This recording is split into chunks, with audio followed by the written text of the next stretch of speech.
Hello dear friends, so today we are discussing dumping syndrome. So it is also known as rapid postprandial gastric emptying. Now it is of two types, one is early dumping and one is late dumping. Early dumping when the symptoms are within 1 hour after the meal, and late dumping when the symptoms are between 1 to 3 hours after the meal. But in early dumping, mostly the symptom they are seen in 15 to 30 minutes after the meal. Now most commonly it is seen with Billroth 2 reconstruction, then partial gastrectomy, Billroth 2 reconstruction, whereas least commonly it is seen with Billroth 1 along with Roux and Y reconstruction, and it is also least commonly seen with vagotomy along with drainage procedure. Now the symptoms of early dumping syndrome, we have gastrointestinal symptom and we have vasomotor symptom. In gastrointestinal symptom we have pain, we have early satiety, there is nausea, vomiting, diarrhea, and there is bloating. In vasomotor symptom we have diaphoresis, tachycardia, palpitation, there is headache, and there is syncope. Now what happens here is there is rapid passage of high osmolar food into the proximal small intestine, that is proximal jejunum.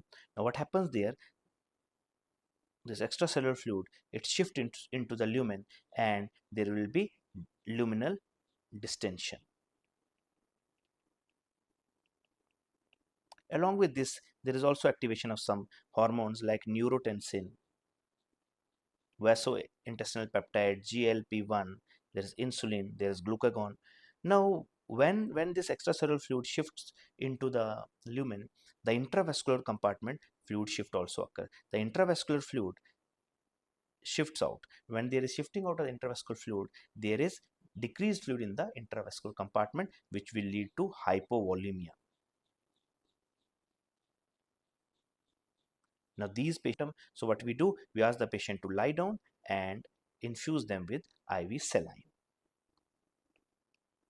Now coming to this late dumping syndrome, which is seen between 1 to 3 hours after the meal. So basically the carbohydrate is being delivered into the proximal jejunum or proximal small intestine. Now this carbohydrate is quickly absorbed and there will be hyperglycemia. Now there is hyperglycemia.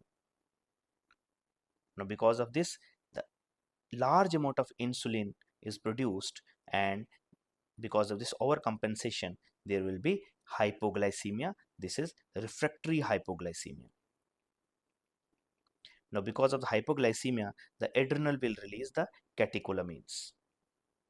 Now adrenal will release the catecholamines and there is diaphoresis, there is tremulousness, there is lightheadedness, there is tachycardia, and there is confusion.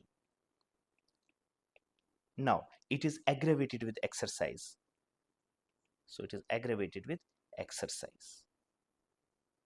And the symptoms are relieved when we give sugar to these patients.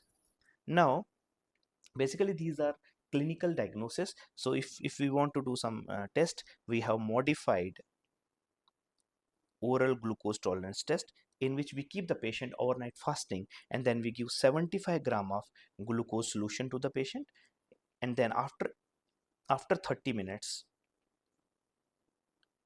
if we see increase in hematocrit by 3% or there is increase in heart rate by 10 beats per minute, it is suggestive of early dumping syndrome.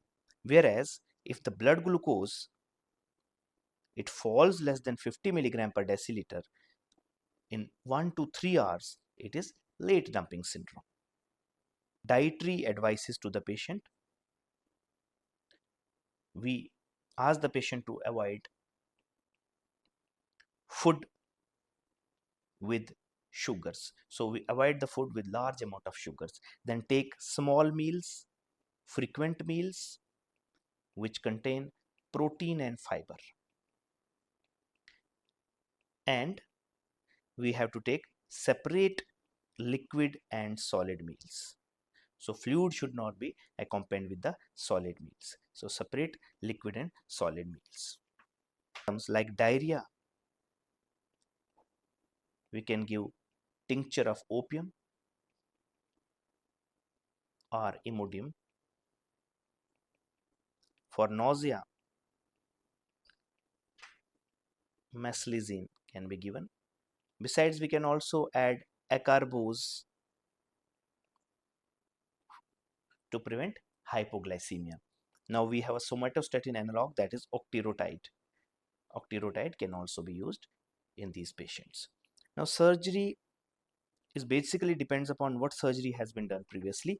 If you have done gastrojejunostomy along with gastrectomy, so what we do take down of gastrojejunostomy if pylorus function is maintained.